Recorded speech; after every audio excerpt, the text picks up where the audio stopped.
Buenas tardes nuevamente. Estamos en martes 13, para los que son supersticiosos, 13 de abril del año 2021. Continúa la pandemia, continúa el proceso de vacunación, muy lento, más lento de lo que quisiéramos en este momento, pero intentando de a poco ganar la batalla a este virus que nos mantiene alejados. Y como estuvimos hablando en clases anteriores, es importante seguir con nuestro trabajo en busca de mejores recursos humanos para buscar calidad. Nos ha demostrado esta pandemia que requerimos muchos recursos humanos, no solamente en cantidad, sino en calidad, y que la inversión en salud debería ser mucho más seria y mayor, ¿verdad?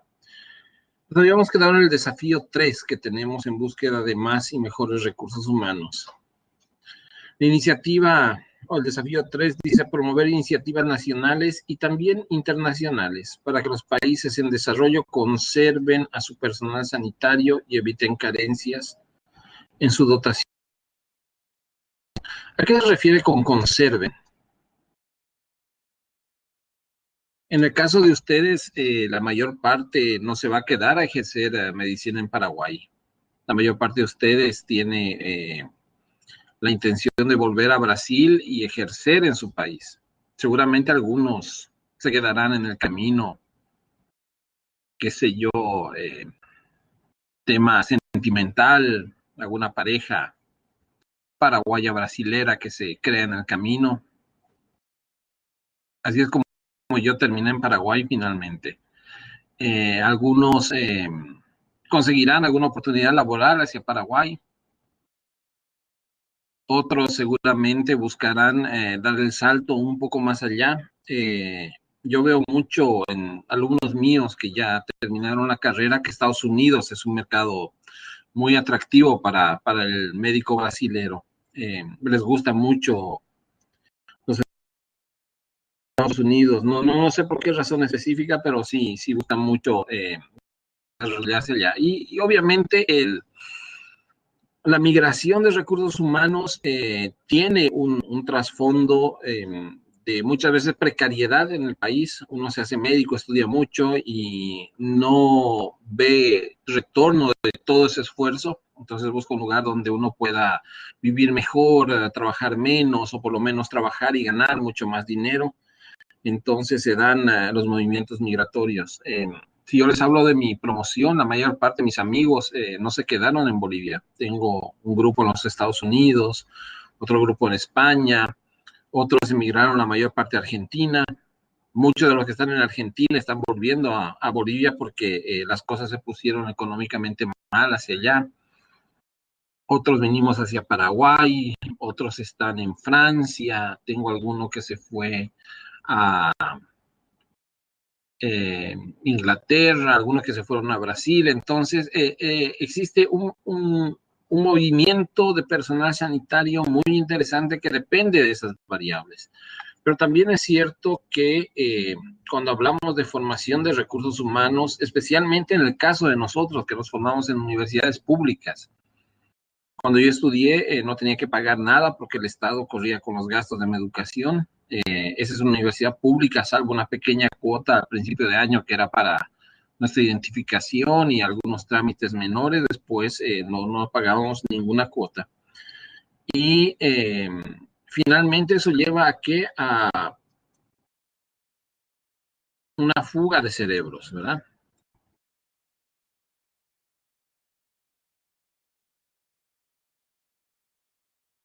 Y más cuando tenemos países que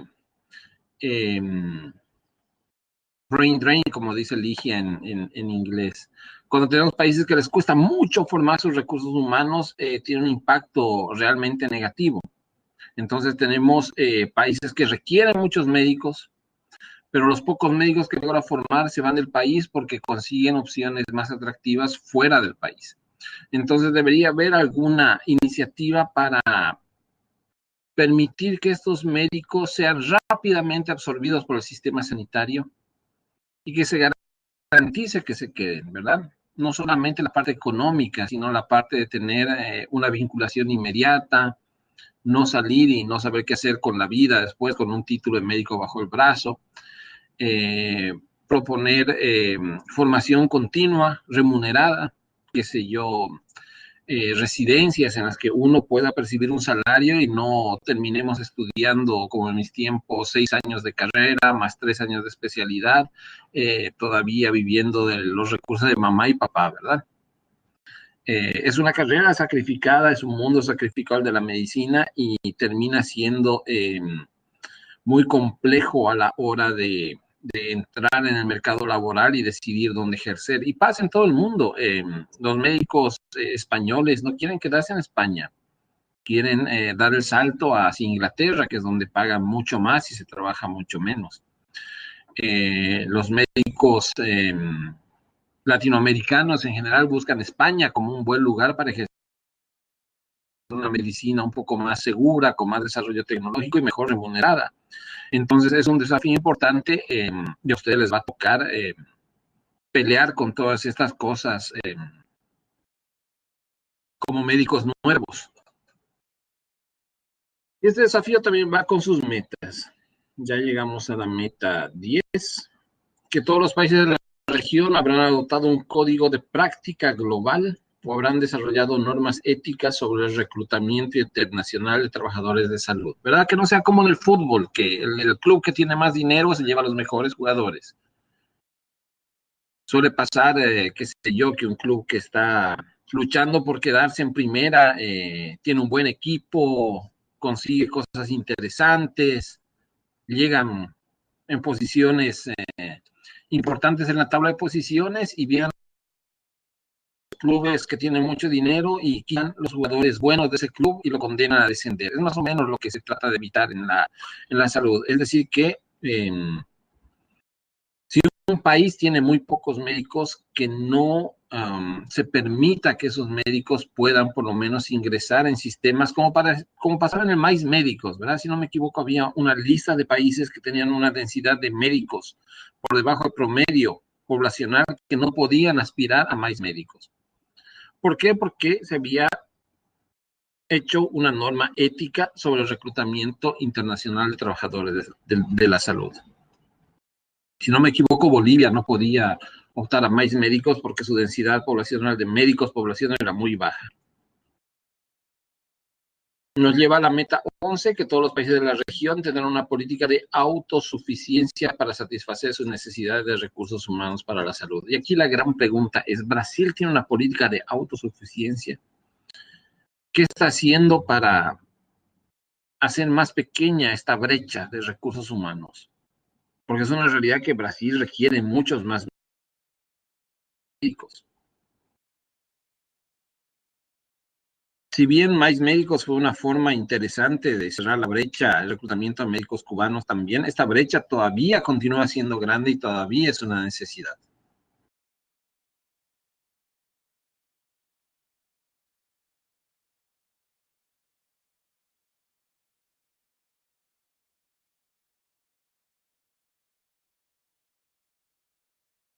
La gran pregunta, ¿y ustedes son directamente afectados por esta falta de autosuficiencia para satisfacer los recursos humanos necesarios para la salud? Qué sé yo, hay muy pocas vagas en las universidades públicas, es muy difícil ingresar y estudiar una universidad privada es muy caro. No sé cómo está el tema de las becas, incentivos para alumnos brillantes que quieran seguir una carrera de salud y ustedes que se van formando fuera del país. Complejo panorama. César dice, en la pandemia quedó claro que no tiene. Muchos hospitales de campaña fueron montados, pero no tenían recursos humanos. Claro que sí, algunos fueron montados y desmontados porque no es suficiente poner un techo, paredes y camas. Recursos humanos, el talento humano es imprescindible. Y si no tenemos ese talento humano, lamentablemente, aunque tengamos 100 tomógrafos, 1000 camas, medicamentos, tiene que haber una persona detrás para hacer todas estas gestiones. Ojalá que se recalcule y se busquen caminos para poder cerrar esta brecha, especialmente en los lugares que están más alejados de la capital. Pasa en todos los países, pasa en todos los países. Y los que decidan quedarse acá en Paraguay, nada, bienvenidos. Es un mercado cada vez más competitivo, pero todavía hay algunos lugares. Con la pandemia nos dimos cuenta de lo mismo, se contrataron recursos humanos para intentar dar respuesta a la pandemia, pero lo cierto es que acá en Alto Paraná teníamos para una población de casi 1 millón de personas 8 camas de terapia intensiva. Ahora tenemos más de 40 camas de terapia intensiva que siguen siendo insuficientes, una veintena de terapia intermedia, pero imagínense prepandemia, para 1 millón de habitantes, 8 camas era realmente muy poco. Sistema privado tampoco es que tiene mucha oferta de terapia intensiva, entonces nos enfrentamos a un escenario de no tener nada a tener mucho, y pasó lo mismo que en Brasil. No podemos abrir más camas de terapia intensiva porque no tenemos más terapistas. Todos están ocupados, todos están contratados, y camas se pueden conseguir, pero terapistas ya no. Como dice María Gabriel, con la sobrecarga que demanda duplicar los turnos, aunque haya contrato, la gente ya quiere descansar después de una epidemia grande de dengue, la pandemia, llevamos 2 años sin parar.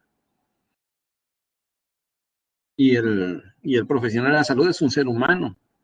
Se cansa, se estresa, se quema, se deprime, algunos se suicidan. La medicina tiene una tasa de suicidios mucho más alta que otras profesiones. No es que los quiera desanimar, pero va. Es lo que hemos elegido, y si bien tienen sus momentos amargos, también tienen los momentos dulces, ¿verdad? Las victorias sobre la enfermedad, la ciencia sobre las creencias que tienen algunas personas que nos limitan para desarrollarnos como sociedad. Y ojalá que ustedes sean también un aporte importante a esta medicina que queremos, una medicina moderna, una medicina fuerte, una medicina científica, tecnológica, pero también humana. El famoso burnout, como dice Ligia, ¿verdad? Llega un momento donde uno se despersonaliza en la guardia, está quemado, no quiere saber nada y es más un peligro para el paciente.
Hola, ¿me escuchan ahora? Bueno, se desconectó algo con el internet, supongo. Y nada, continuamos entonces. Habíamos hablado de la meta 11 y el gran desafío de qué hacer con ustedes, recursos humanos, para, no creo que sea culpa de Ligia, pero bueno, eh, para satisfacer las necesidades de su país. Y pasábamos a la meta 12, que igual implica un trabajo para ustedes. ¿Qué hacer para que todas las regiones y subregiones desarrollen mecanismos para el reconocimiento de los pacientes formados en el extranjero? Nosotros formamos parte del Mercosur, somos países que están en torno al Mercosur, pero aún así los títulos de ustedes tienen que pasar por un proceso de convalidación, revalidación, entonces lo que hace que sea mucho más difícil formarse aquí y trabajar allá, y otras cosas son mucho más fáciles que son más delicadas, qué sé yo, comercio, aprobación de medidas sanitarias para ciertos productos, importación, exportación, entonces si el Mercosur va a servir de algo, debería servir también para tener un mecanismo donde nuestros títulos se puedan reconocer. En el caso mío, yo me formé en Bolivia y tuvimos que hacer un trámite largo para homologar el título acá en Paraguay. Como era formado en el extranjero, no me permitían rendir la CONAREM un tiempo hasta que me nacionalice. Entonces, como ven, hay ciertas trabas que impiden que exista un desarrollo pleno del profesional de la salud.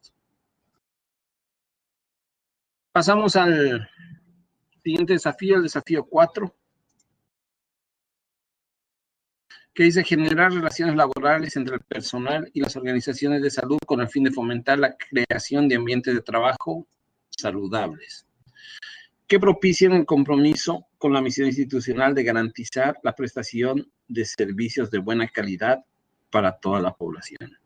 Si tenemos médicos quemados, saturados, en hospitales viejos, sin normas de seguridad, bioseguridad, limpieza, obviamente ese no va a ser un ambiente de trabajo saludable. Todo lo contrario. Y el servicio que se preste a los pacientes va a ser de mala calidad, con quejas. ¿Qué es lo que pasa en los sistemas públicos? O por lo menos antes de tener alguna mejora, eran hospitales que se habían construido hace muchos años sin elementos de modernidad, ni siquiera en la parte sanitaria, circulación de aire, ventanas. Y obviamente generan ambientes de estrés de trabajo porque no se tienen todas las comodidades que debería tener. Y lo que les decía, ¿qué es lo que pasa con la calidad? Disminuye. Y esto es lo que busca un paciente. ¿Cuál es el servicio de mayor calidad que tienen en Paraná ahora mismo? ¿Cuál es el hospital que ustedes dicen, este hospital es el de mejor calidad, donde todo el mundo se quiere ir?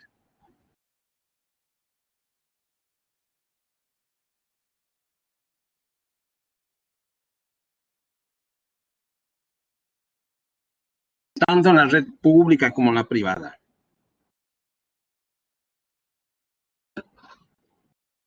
Angelina Carón, en Paraná, en el estado de Paraná.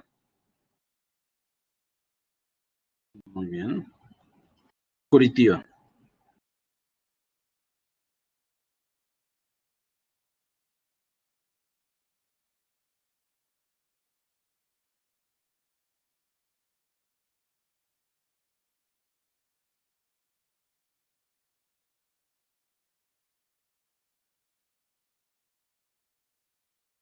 Costa Cavalcanti, Costa Cavalcanti.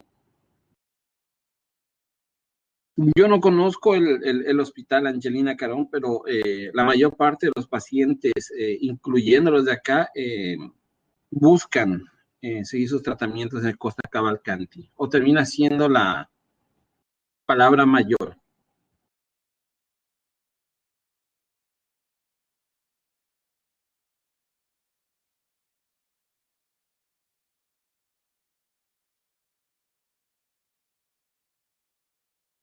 Quemaduras al evangélico.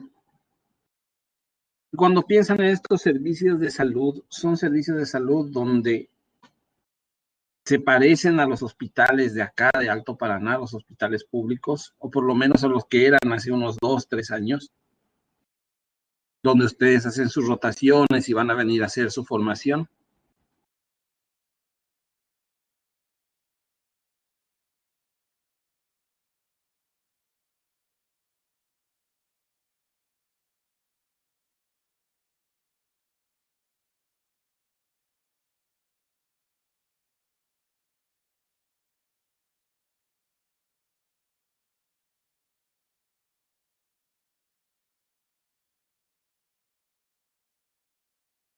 Ojalá todos pudiéramos trabajar en hospitales y centros de salud, por lo menos de la categoría que ustedes están nombrando.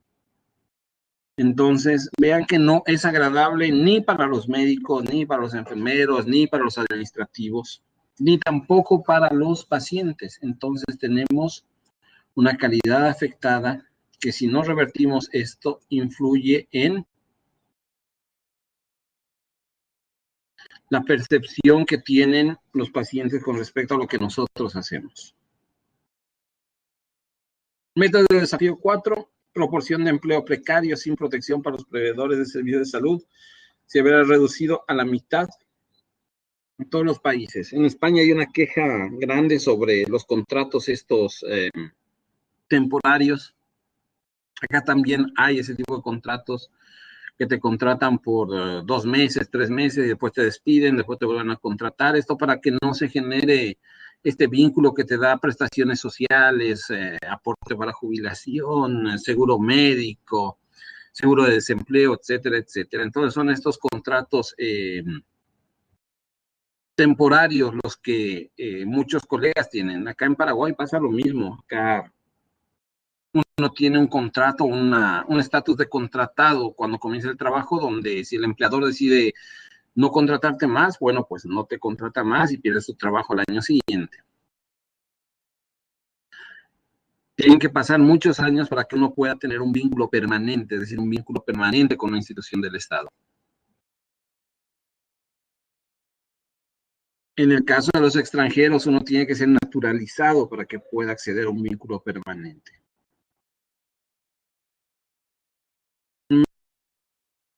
Hasta 14, el 80% de los países de la Unión contará con una política de salud y seguridad para los trabajadores de salud, incluyendo programas para reducir las enfermedades laborales y accidentes de trabajo.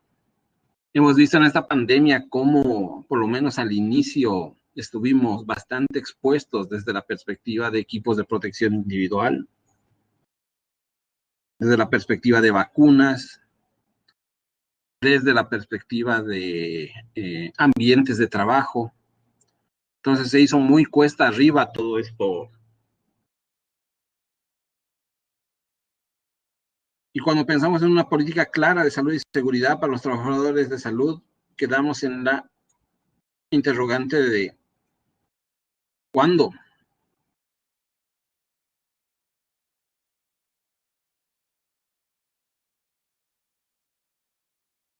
La meta 15 dice al menos el 60% de los gerentes de servicios y programas de salud reunirán requisitos específicos de competencias para salud pública y gestión, entre ellas carácter ético. No sé cómo es en Brasil, pero acá muchos de los cargos de responsabilidad se dan por confianza, o muchas veces están influenciados por política. Y terminamos teniendo directores en hospitales, en centros de salud, en el ministerio que no tienen una formación en salud pública y gestión. Y si algo nos ha enseñado esta pandemia es que tiene que haber una formación básica de gestión, porque a partir de eso se abren más hospitales, se calcula la cantidad de camas, comida, cantidad de recursos humanos que se necesita. Y si no tenemos personas que conozcan esto y no tengan ética, el problema va a ser igual, ¿verdad? O que se contratan a nuevos recursos humanos en función del partido político que tienen, o se los despide en función a lo mismo. Gana la derecha, se contratan solo a los médicos que trabajaron en campaña por la derecha. Entra a la izquierda, les despiden a esos médicos con estos contratos basura y entran los médicos que estuvieron trabajando con la izquierda, ¿verdad? Y el profesional que está en medio, como muchos de nosotros seguramente que no tiene una inclinación político-partidaria y que intenta formarse de forma adecuada para servir mejor al prójimo, termina en este limbo, ¿verdad? Donde tienes que elegir para ese un lado para que te vaya bien a ese nivel. Lo importante es que esas influencias externas desaparezcan y que la selección sea en función a los logros y a la capacidad de cada profesional.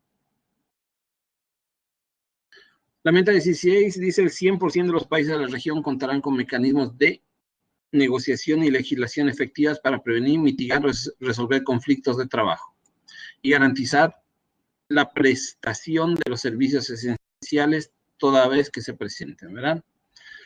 Muchas veces entra ahí el tema de los sindicatos, estos conflictos donde existen despidos injustificados, donde existen, por ejemplo, necesidad de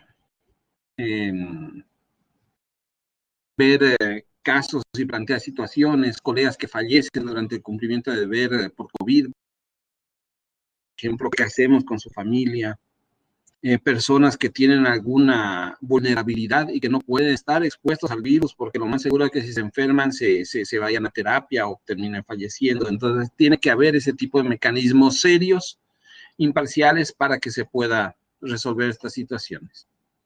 Vamos avanzando. El desafío 5, que dice crear mecanismos de cooperación entre las instituciones educativas y los servicios de salud, para que sea posible adaptar la educación de los profesionales sanitarios a un modelo universal y equitativo de prestación de atención de buena calidad para satisfacer las necesidades de salud de la población.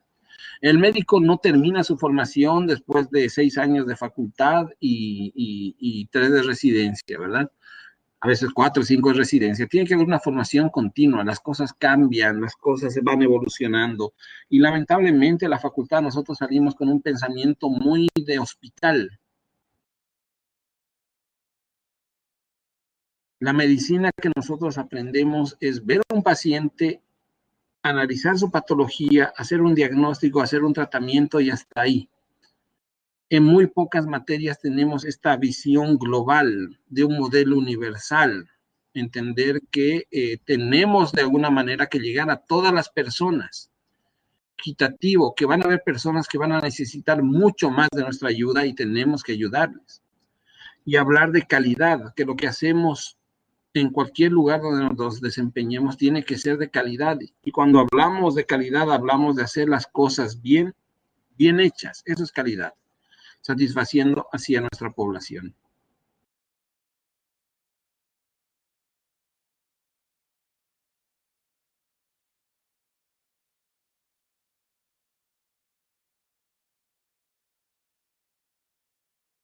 Dentro de las metas nos dice que el 80% de las escuelas de ciencia de la salud habrán reorientado su formación hacia la atención primaria de la salud. No es porque sea mi rama actualmente o esté encargado de atención primaria de la salud, pero ese es el camino para resolver las grandes brechas que tenemos en salud en nuestras comunidades.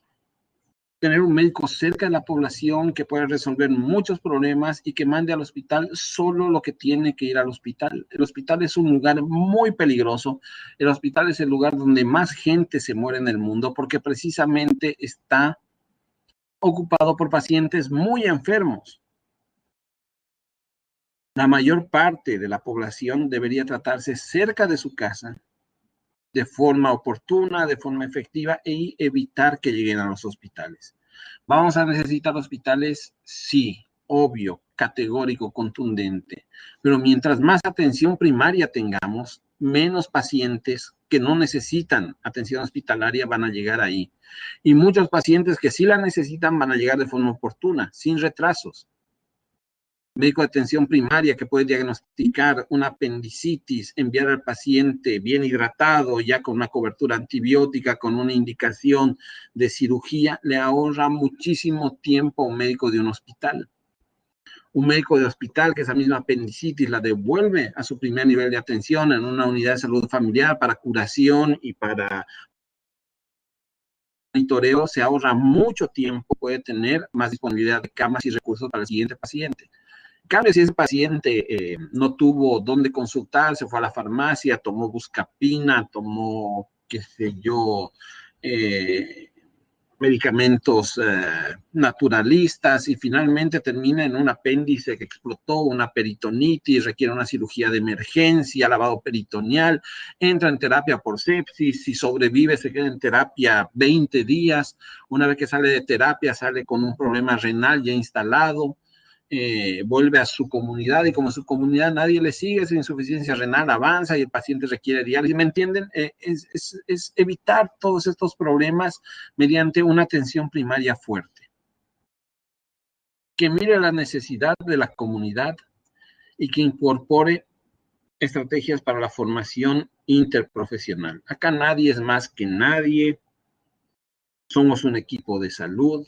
Si bien el médico tiene mayor peso en sus decisiones y mayor responsabilidad, trabajamos en equipo. La enfermera hace lo suyo de buena manera, el agente comunitario nos trae los datos, nos trae las personas que tenemos que ver con mayor cuidado, el que está encargado de promoción hace sus vacunas, sus charlas, ¿me entienden? Es todo un equipo. Pero todavía esto nos cuesta mucho, porque les dije, la mayor parte de los profesionales nos formamos en una visión muy de hospital cuando salimos de la facultad.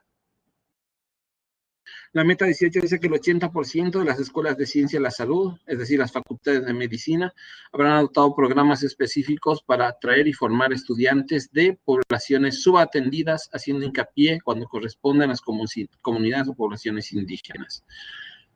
Muy complicado mandar un médico a una comunidad indígena. Muy, muy complicado. ¿Por qué? Porque el médico no quiere ir a trabajar en un lugar donde no va a tener acceso a agua potable, no va a tener acceso a electricidad, no va a tener acceso a una despensa, no va a tener un camino que pueda utilizar. Si tiene una urgencia, se va a quedar atrapado en ese lugar.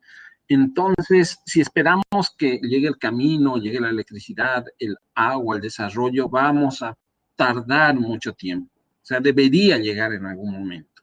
Pero mientras si tenemos un poblador que es del lugar, conoce a su gente, conoce sus costumbres, conoce cómo viven, qué comen, cómo se desarrollan, es mucho mejor. Y la única forma es becarlos y formarlos, porque si no les damos una mano, nunca van a salir de sus comunidades. Nunca vamos a tener alguien que llegue a ser médico porque los papás son agricultores, les alcanza solamente para comer. Entonces, esta es una estrategia que se está utilizando, a veces con más éxito que otras, ¿verdad? Muchas veces esta persona que viene de una comunidad indígena no quiere volver a su comunidad, quiere hacer una vida lejos de eso porque entiende que puede vivir mejor. Entonces, tenemos que tener una estrategia para que esto funcione.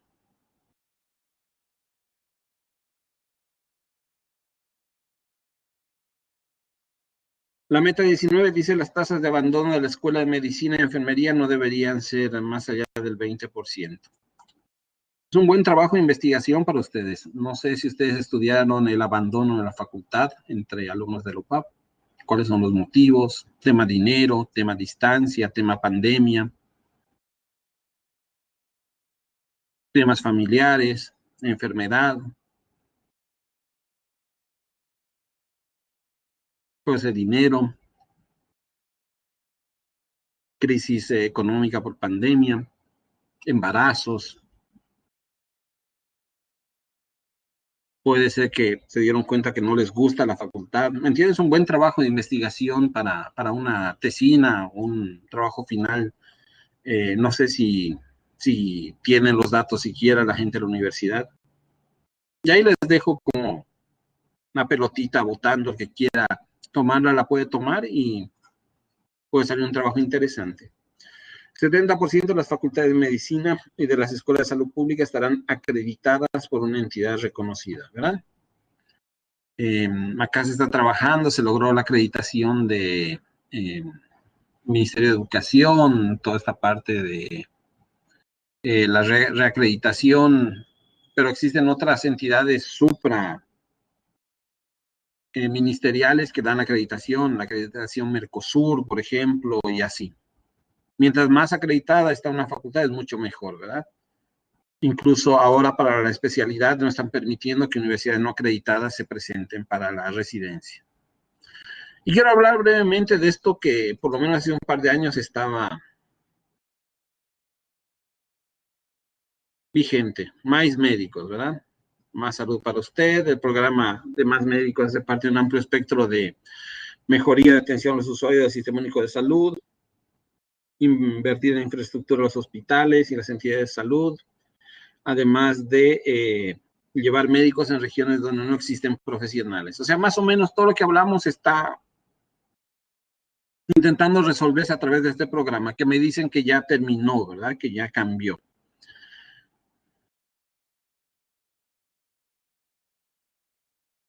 Con la convocatoria de médicos para atender en atención básica de la periferia de grandes ciudades y municipios del interior del país y del gobierno federal, se garantizará más médicos para el Brasil y más salud para usted. Entonces vean que el problema es siempre la periferia de las grandes ciudades y los municipios del interior del país. Pasa lo mismo acá. La gente dice siempre esta frase de que Asunción termina en la calle última de Asunción, que a partir de ahí ya parece que a nadie le interesa el Paraguay. Entonces pasa también acá, pasa también en Brasil, pasa en países grandes donde parece que solamente existiera la capital. Y yo tengo varios compañeros que optaron por irse. Muchos de ellos están volviendo ahora. Parece que no hay una continuidad del programa, entonces vuelven. Aquí habla sobre las vacancias que iban principalmente a médicos brasileños interesados en atender a las regiones donde faltan profesionales. En caso de que no se llenen las vacancias, aceptará candidatura de extranjeros con la intención de resolver ese problema, que es una emergencia para el país. Los municipios no podrán esperar 6, 7 u 8 años para que reciban médicos para atender a la población brasilera. Entonces aquí el tema de extranjeros, ¿verdad? Un tema complicado por lo que les decía, ese carácter ético de quitar médicos a otros países. Por eso creo que Bolivia no podía entrar en esta iniciativa. Para su examen, en ese entonces Brasil poseía 1.8 médicos por cada 1.000 habitantes. Un índice menor que en otros países como Argentina, que tiene 3,2, Uruguay 3,7, Portugal 3,9, España 4 médicos por cada 1.000 habitantes. Además de no contar con profesionales, sufre con una distribución desigual de médicos en las regiones. 22 estados poseen un número de médicos abajo de la media nacional. 22 estados. Este dato es importante para su examen. No sé si cambió, sería bueno actualizarlo.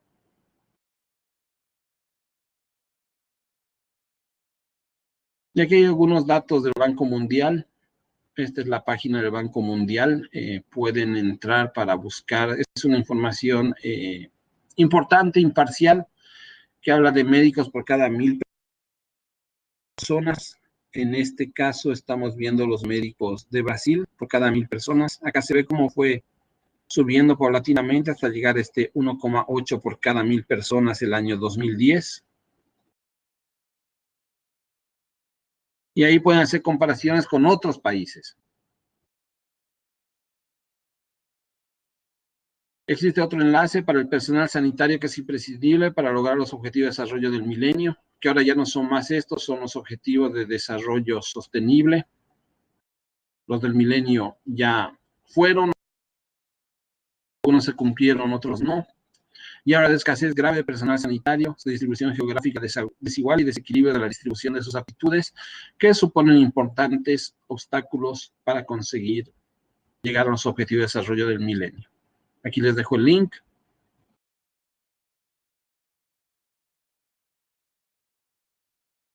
Y ahora que solamente 5 de los 49 países calificados por el Banco Mundial como países de ingresos bajos superan el umbral de 23 médicos, enfermeras y parteras por cada 10.000 habitantes. Aquí sería 2.3 por cada 1.000, pero en este no incluyen solamente a médicos, sino también a enfermeras. Cifra que la OMS ha establecido como un mínimo necesario para prestar servicios esenciales de salud materna e infantil. Este dato también es importante. 23 por cada 10.000 habitantes para su examen. La Estrategia Mundial de la Salud Mujer-Niño que ha elaborado las Naciones Unidas para priorizar estos 49 países como de ingresos bajos. Y eso es todo en relación a recursos humanos. ¿Sí? Sobre esta presentación voy a hacer un cuestionario de unas 5 o 10 preguntas, las subo en la semana en la plataforma y ese va a ser su actividad sobre 10 puntos. Así no me quedo atascado muchos días calificando 500 trabajos de personas que no participan en la clase, ¿verdad? Y nada, si tienen algo para decir, algo para aportar, alguna pregunta es el momento. Y si no, nos vemos el día jueves. Yo creo que entre hoy y mañana ya va a estar presente su trabajo en la plataforma.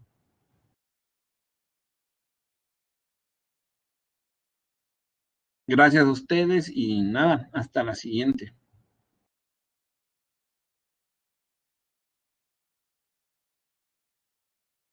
Cuídense mucho. Adiós.